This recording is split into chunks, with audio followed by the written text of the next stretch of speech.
"Come on," cried Mr. Beaver, who was almost dancing with delight. "Come on, see! This is a nasty knock for the witch. It looks as if her power is already crumbling." "What do you mean, Mr. Beaver?" panted Peter as they all scrambled up the steep bank of the valley together. "Didn't I tell you," answered Mr. Beaver, "that she'd made it always winter and never Christmas? Didn't I tell you? Well, just come and see." And then they were all at the top and did see. It was a sled, and it was a reindeer with bells on their harness. But they were far bigger than the witch's reindeer, and they were not white but brown. And on the sled was a person whom everyone knew the moment they set eyes on him. He was a huge man in a bright red robe, bright as holly berries, with a hood that had fur inside it and a great white beard that fell like a foamy waterfall over his chest. Everyone knew him because, though you see people of his sort only in Narnia, you see pictures of them and hear them talked about even in our world, the world on this side of the wardrobe door. But when you really see them in Narnia, it is rather different. Some of the pictures of Father Christmas in our world make him look only funny and jolly. But now that the children actually stood looking at him, they didn't find it quite like that. He was so big and so glad and so real that they all became quite still. They felt very glad, but also solemn. "I've come at last," said he. "She has kept me out for a long time, but I have got in at last. Aslan is on the move. The witch's magic is weakening."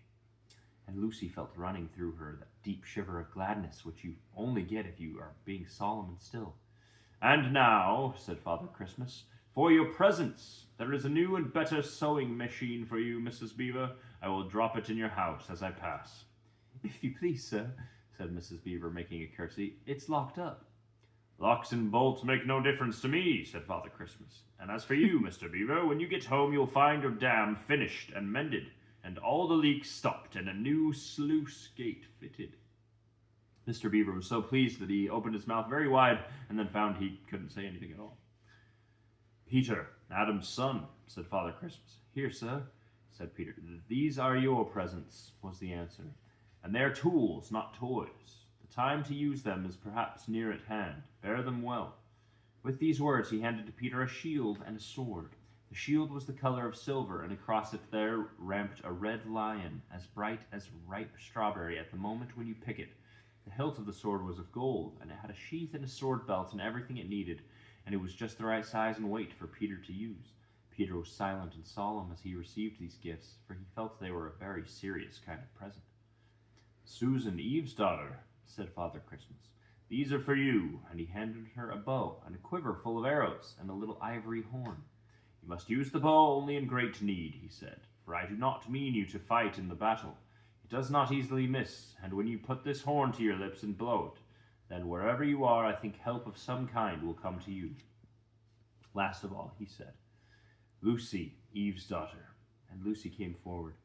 He gave her a little bottle of what looked like glass, but people said afterward that it was made of diamond, and a small dagger.